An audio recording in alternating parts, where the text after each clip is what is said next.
Estamos a punto de comenzar eso que se denomina el nuevo curso escolar, político, laboral. Y en este último aspecto hay cosas interesantes. Hoy la ministra Fátima Báñez ha anunciado la reducción de 45 a 5 del número de tipos de contratos. Esos cambios normativos de gobierno también tienen incidencia en los convenios. Si las partes no se ponen de acuerdo en un convenio, pues aplicará lo que dice al final el Estatuto de los Trabajadores. Nosotros confesamos que no sabemos mucho de este tema, pero para eso siempre nos traemos a unos expertos. Alfonso Hernández, que es vicepresidente del Colegio de Graduados Sociales de Murcia. Muy buenas tardes. Buenas tardes. Y también saludamos a José Vidal, que es presidente del Colegio de Titulados Mercantiles, que está al otro lado del hilo telefónico. Buenas tardes. Muy buenas tardes. Bueno, una primera pregunta. ¿Hay alguna valoración que podáis hacer sobre lo que ha dicho hoy la ministra Fátima Báñez en torno a esta reducción del número de tipos de contratos? ¿Os parece bien? ¿Os parece mal? Bueno, yo en principio creo que la contratación, la reforma era necesaria. La contratación temporal hay que reformarla, la contratación temporal hay que ajustarla, y yo voy más allá. Yo creo que lo que hay que tender es a la denominación del contrato único. Es decir, ¿por qué llamar a las cosas por otro nombre cuando efectivamente lo que estamos viendo es que ese número de contratos temporales que tú decías, que había 40 y tantos, que efectivamente resulta que luego en la realidad ninguno se ajusta a las necesidades reales de la empresa? Y al final el problema de los contratos, de la contratación temporal, es la famosa calificación del fraude de ley. ¿Por qué? Pues porque los contratos efectivamente no se ajustan a la realidad y a las necesidades empresariales. Yo, desde luego, abogo por la denominación del contrato único, estableciendo distintas escalas de indemnización en casos de extinción, pero que desde el principio a un trabajador se le contrate con carácter indefinido, con carácter de fijo, con una idea de permanencia, y efectivamente pueden haber situaciones donde hayan empresas que no necesiten ese contrato o ese trabajador de forma indefinida, pero la propia norma le establece unas determinadas compensaciones sin que tenga otro tipo de sanciones, de bonificaciones y de subvenciones, y que pueda extinguir su contrato de trabajo sin ningún problema. Yo creo que eso sería lo que verdaderamente daría la competitividad, la agilidad y la flexibilidad laboral, pero con garantías laborales. Es decir, eso no significa o no debe significar que se produzca lo que tan temidamente se pronuncia muchas veces con la precariedad laboral. Es decir, si hacemos bien una reforma en condiciones y hablamos del contrato único y establecemos los distintos criterios de extinción y de mantenimiento de esos contratos, yo creo que estamos dando garantías al empresario que contrata con seguridad para que su contrato no se transforme en un fraude de ley o no haya un problema con que se ajuste la realidad de sus necesidades con el tipo de contrato que se le ofrece en ese abanico de posibilidades, y luego el trabajador que tenga efectivamente una compensación por esa temporalidad, por esa prestación de servicios en condiciones. Yo creo que ese es el camino que nos debe llevar a una regulación más diáfana, más sencilla, pero a la vez más garantista tanto para el empresario como para el trabajador. José Vidal, ¿tú qué piensas en una primera reacción sobre esto que ha dicho la ministra? Sí, yo estoy de acuerdo con el compañero que establece, evidentemente, hay una complejidad de contratos que además en muchos casos ni se utilizan, que no sabemos para qué están ahí ni para qué existen. Otro aspecto muy importante que señalar, esa reducción de contratos tiene que llevar aparejada una adaptación al mundo real, a la necesidad real de lo que está demandando tanto trabajadores como empresarios y trabajadores. Podemos hacer todos los contratos que queramos, pero como no se adapten a la realidad social, volveremos al fraude de ley que decía el compañero. Hagámoslo, aprovechemos la ocasión para que esa reducción de número de contratos con una gama dentro de ellos mismos se adapten a las necesidades del mercado, a las necesidades de los trabajadores. En muchos casos, personas que solamente pueden trabajar unas horas porque tienen que atender otra serie de circunstancias, o personas que van a ayudar a sus familiares en una serie de circunstancias, a ese negocio familiar que ha habido de toda la vida, o a ese negocio ya de un poco más de tamaño, irle dando un abanico de posibilidades dentro de esa gama, pero sí reduciéndolo al máximo. También referente a qué debemos primar. Si una de las quejas más generalizadas que hay por parte de los sindicatos, de los trabajadores, es la temporalidad. Evidentemente la temporalidad va asociado a la situación cíclica económica que tenemos en España. Tenemos que sembrar los mimbres necesarios para que lo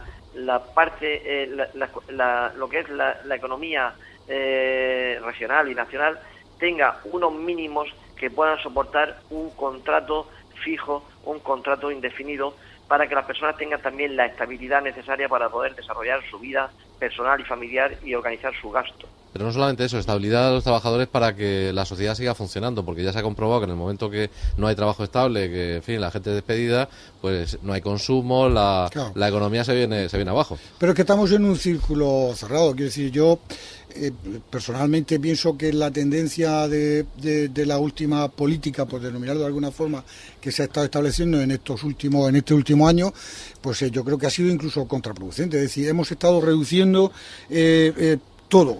Hemos hablado solamente de reducción del gasto para establecer, evitar el déficit.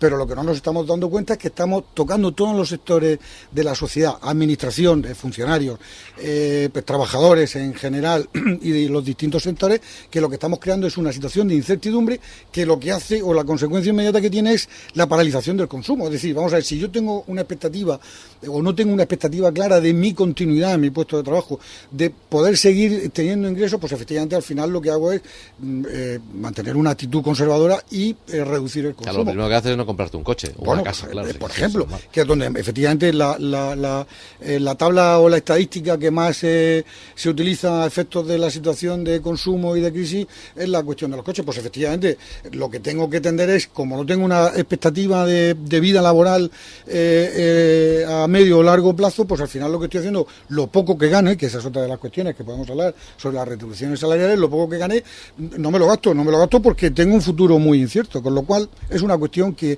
hay que valorar bastante, hay que potenciar la actividad, pero desde luego ya está bien de reducir el consumo. Eso de los sueldos es importante. Ya decía don Henry Ford, el creador de la marca de automóviles, que él pagaba el doble a sus empleados para que pudieran comprar sus coches, o sea, que está claro. Vamos a hablar, que no tenemos mucho tiempo, perdona, Pepe, vamos a hablar del tema de los convenios colectivos, porque hay cambios normativos que el gobierno también ha implantado que van a tener una incidencia muy importante, porque si no se llega a un acuerdo, ¿qué es lo que pasa? Bien, lo que ha sucedido ha sido que con la última reforma, con la última es con la que se valoró, lo que se ha dado otra nueva redacción al artículo 86.3 del Estatuto de los Trabajadores, donde desaparece lo que se llamaba la ultraactividad. ¿Qué significa la ultraactividad? Pues muy bien, que cuando un convenio colectivo finalizaba su plazo de vigencia, independientemente de que se negociase otro o no, se mantenía la vigencia de este convenio hasta tanto se firmara el otro. ¿Qué ha pasado? Que con la reforma lo que se dice, oiga, máximo la ultraactividad puede llegar a un año. ¿Qué está sucediendo? ¿Qué va a suceder en este otoño que yo pienso que se prevé caliente? Porque efectivamente no se van a llegar a negociar prácticamente casi ninguno de los convenios. Se van a denunciar, no se va a llegar a una negociación, no se va a llegar a un acuerdo y al final el convenio va a quedar sin vigencia. ¿Qué va a pasar? Porque se va a aplicar el Estatuto de los Trabajadores liso y llano, no el Estatuto, sino se va a aplicar el salario mínimo interprofesional, sin ningún otro tipo de vigencia de la normativa del convenio que venía. Pepe Vidal, hay muchos sectores que están afectados por esto, ¿verdad? Pues sí, la verdad que hay muchos sectores y discrepo de algunos aspectos de los compañeros. La realidad es que la reforma laboral se hizo, lo que afecta a la ultraactividad se hizo sin contemplar y sin dar instrumentos jurídicos para ver qué es lo que pasa después de. Evidentemente esto hoy en día ha habido ya en julio convenios que se han quedado sin vigencia, que estaban en negociación, se han roto las negociaciones y ahora mismo no sabemos, ni tanto patronal como trabajadores saben en qué situación están, incluso se han firmado prórrogas para llevar a unas fechas posteriores a ver si esto se aclara. Realmente yo veo muy complicado que sí que es posible que la normativa básica del Estatuto de los Trabajadores se aplique a todos los convenios que se hayan visto afectados por la ultraactividad, pero a nivel salarial yo creo que los derechos salariales de los trabajadores va a ser muy complicado que ningún magistrado determine que se le aplique a un señor que ganaba 1.200 euros pase a ganar 800 euros.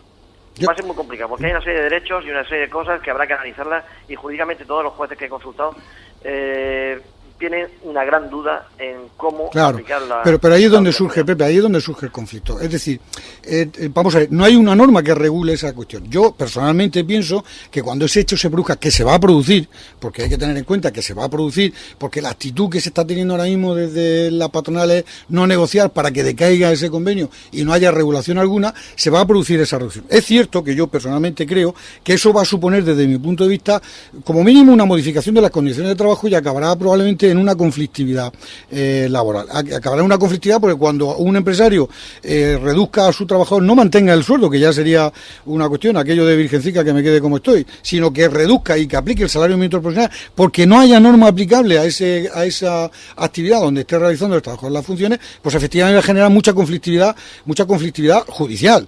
Pero lo que sí es cierto es que ahora mismo con la reforma lo que se hace es dejar, como tú bien has dicho, nadie sabe por dónde van a pasar. Hay una sentencia de la Audiencia Nacional, concretamente de la compañía aérea esta, donde efectivamente la sentencia lo que viene a decir, oiga, no, mire usted, mientras que el convenio no se negocie, se seguirá manteniendo la vigencia. ¿Pero por qué dice eso en este convenio?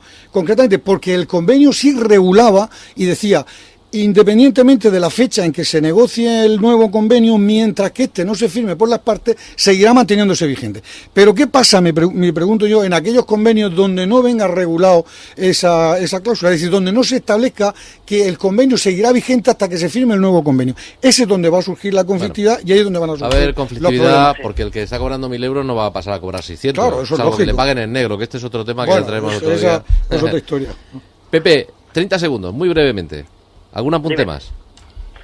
Yo solamente decir que la reforma laboral, que ahora tiene ya más de un año, tiene que modificarse nuevamente porque, sobre todo, aunque ya sea en julio se ha hecho una pequeña modificación sobre el tema de la negociación de los expedientes de regulación de empleo, y debemos de mirar en positivo también, animar a trabajadores y a empresarios a que negocien convenios y a que el futuro tenemos que construirlo entre todos. Bueno, no nos queda más tiempo, Alfonso, muchas gracias. Pepe, muchas gracias. Y a ustedes, como siempre, muchas gracias por su atención. Ya veremos qué pasa con todo este tema.